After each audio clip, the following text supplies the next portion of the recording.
time to go beyond the Kop and look at 10 Liverpool players who had their careers ruined by injury. Make sure to click like and subscribe and leave suggestions for other list videos in the comments. Number 10, Wayne Harrison. This entry wasn't even in the Premier League era. That's how mental the story of Wayne Harrison was, with the lad in a constant battle with the gods of fate to allow him some bastard game time for his boyhood club. He's literally forced me to change the rules for this entry by including someone pre-Premier League. So to all the dinosaurs in the comments who say I'm biased, here you go, you won one.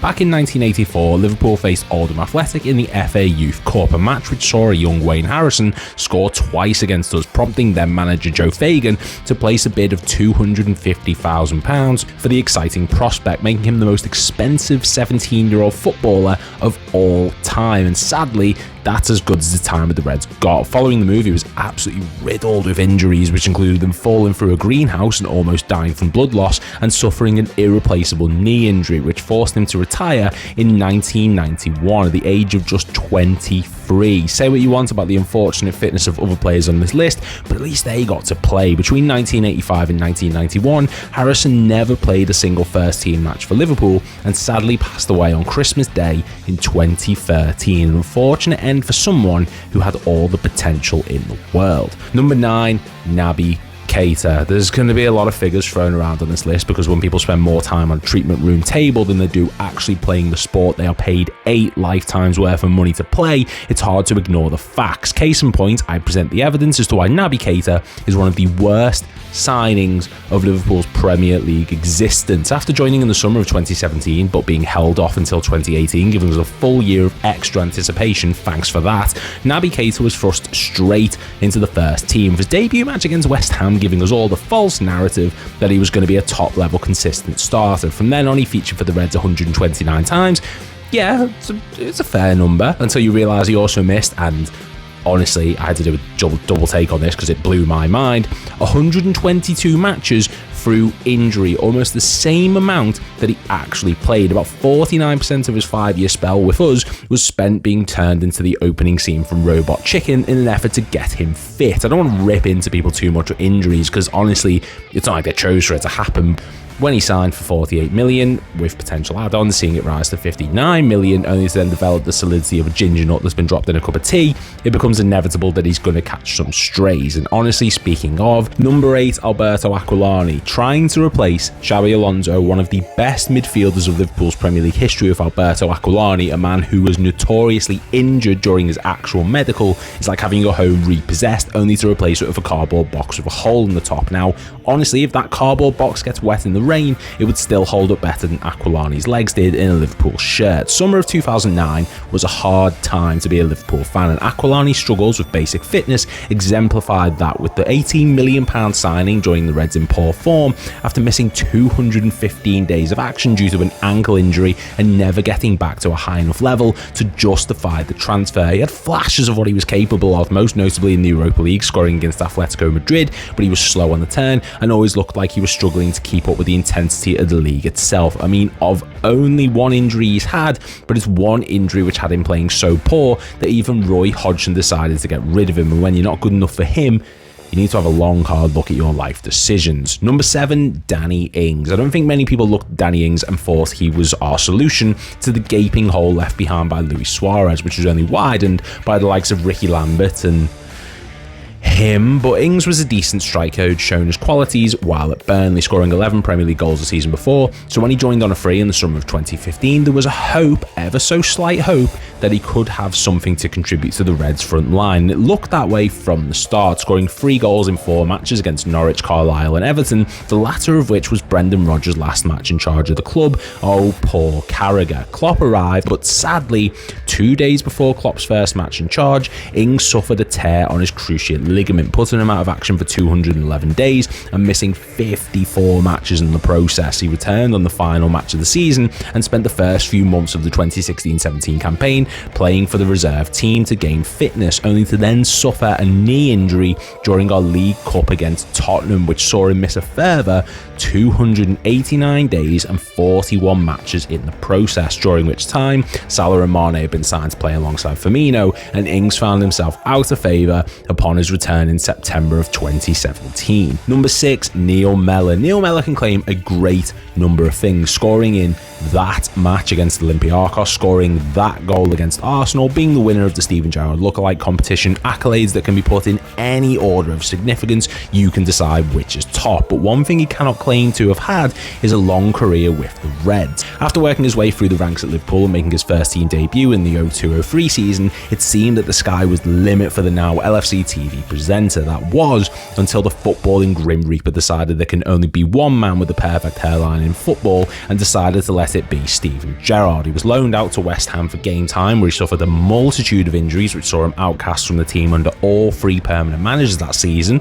He returned to Liverpool, where he suffered further setbacks due to a knee injury, and just when things started to look like they were turning around in 2004, Mellor.exe stopped functioning and his knees went the way of spaghetti. He required surgery on both of his knees and missed the 05 Champions League final as a result of this. It was a vicious cycle: suffer a knee injury, score a ludicrous amount of goals for the reserve side, be called back up, suffer knee injury, rinse and repeat, all of which saw him sold on to Preston North End in 2006 for £1.5 million and seeing him forced to retire at the age of 30. Number 5, Daniel Sturridge. Now, I truly believe that if Daniel Sturridge wasn't as broken as Vince McMahon's sanity, we could have been looking at one of the all-time Premier League greats. Seriously, in terms of natural talent and goal-scoring ability, Daniel Sturridge ranks up there with Liverpool's best. The 2013-14 season, while clearly the Suarez show, saw him score just 10 less than the Uruguayan, while also missing 9 matches in the Premier League that season due to injury. He could have been absolutely top tier, but sadly he would suffer 15 different injury setbacks while at the club, ranging from simple knocks and niggles to hamstring injuries which saw him miss 22 matches in a row. The 2014-15 season was one from hell, and Sturridge's injuries just made it so much worse, waiting for months to see him back to fitness, only for him to get injured again in the last minute, missing another God knows how many matches afterwards. It was such a vicious cycle, and is a cruel reminder to never love anything because there is only pain in the world. The injury saw him outcast in a similar vein to Danny Ings after the arrival of Salah, Mane and Firmino, and even after we sold him, he'd endure a further 8 injuries in his one season at Trabzonspor. Number 4, Joe Gomez. I mean, to say that injuries robbed Joe Gomez of his Liverpool career might be a bit of an exaggeration, given the fact that a full decade after we signed him, he's still at the club and is the only player to have been at the Reds during the Brendan Rodgers era still involved with the club. But I think it goes without saying that the injury the English centre-back suffered against Burnley on the 5th of December 2018, which saw him miss 25 matches, seriously stunted his development into a first-team regular for the club at a time where he was looking like becoming Van Dijk's long-term defensive partner. Seriously, every time Gomez suffered an injury, it felt like he was just as he was getting on the cusp of reaching his potential. 2015, torn ACL, 97 matches missed for club and country. 2016, Achilles tendon problems, 46 matches missed. Ankle injury, 25 matches. 2020, patella tendon issues, 51 matches missed. Hell, even this season he suffered 2 separate hamstring injuries, which has seen him miss every single match from December onwards. He is so unlucky with his knocks, not because they happen frequently, but because every single one has been long-term and severe. The fact that he is still able to play to this day is a true testament to him as a person, and fingers crossed whichever club he moves on to in the summer are able to see the best of him. Number 3, Harry Kewell. Here's a list of clubs that were attempting to sign Harry Kewell back in 2003. AC Milan, Chelsea, Man United, Arsenal and Barcelona. Now here's a phrase used by Rafa Benitez to describe the fitness of Harry Kewell back in 2004. One day, Harry is okay, and then the next he says he's unfit. We don't know what the problem is. One day it's his groin, the next it's his ankle. It changes every day.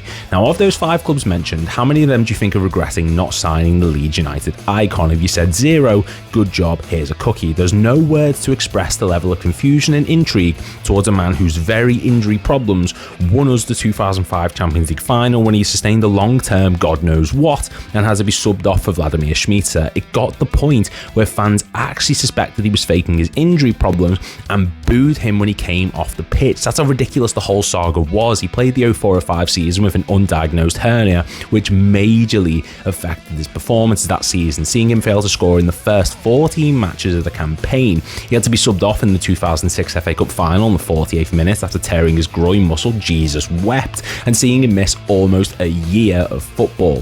He was someone who had so much promise, but much like Joe Gomez, whenever he started to find form, he would sustain some sort of long-term plague upon his soul and would struggle to find his way back in the first team before being sold to Galatasaray in 2008, where he'd endure a further 12 injuries in 3 years. Number 2, Alex Oxlade Chamberlain. Now, it really should not come as too much of a surprise that the Ox was as broken as a scratched DVD, given the fact that while at Arsenal, he sustained 11 different injuries, missing a total of 120 matches for both second place and England. But my God, did it hurt when he suffered that awful ACL tear against Roma in the Champions League semi-finals, because at that period of time, Oxlade Chamberlain was such a key component in Jurgen Klopp's midfield setup, scoring vital goals against Man City in both the Champions League and Premier League, and setting the tempo for the Germans' Gegen-style press alongside the likes of Henderson and Lallana. But this one incident caused him to lose not only his spot in the Liverpool squad, but his career at the club.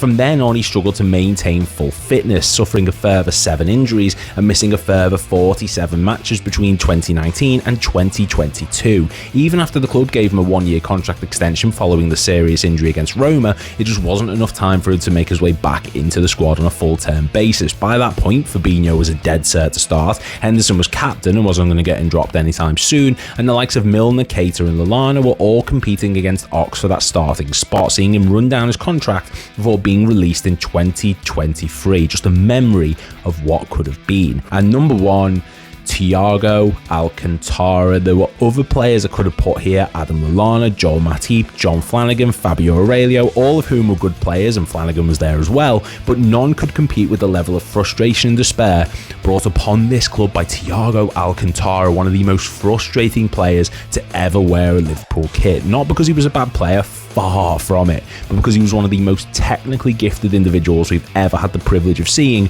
walk through our doors, only for him to hobble back out injured because a gust of wind blew on him too hard. After signing following our 2020 Premier League title victory, fans were overjoyed at signing someone with the credibility and talent of Thiago, who represents the big name signing at a time when we needed to strengthen in the middle of the pitch. However, this was like ordering a filet mignon at a restaurant only to be given an Arsenal season ticket. Between 2020 and 2024, Thiago suffered 10 different injuries, missing 103 matches during this time. He missed more games for club and country than he actually played for us in this time, while being one of our highest earners and producing some of the finest individual performances seen at Anfield, like the one at Man United that was so good Gary Neville's boxes still aren't fully clean. He was magic, but voodoo magic. He had to trade his soul and leg muscles for the passing talent of Kevin De Bruyne. So annoying that we never got to see a fully fit Thiago during his 4-year spell at the club on a long-term, consistent basis.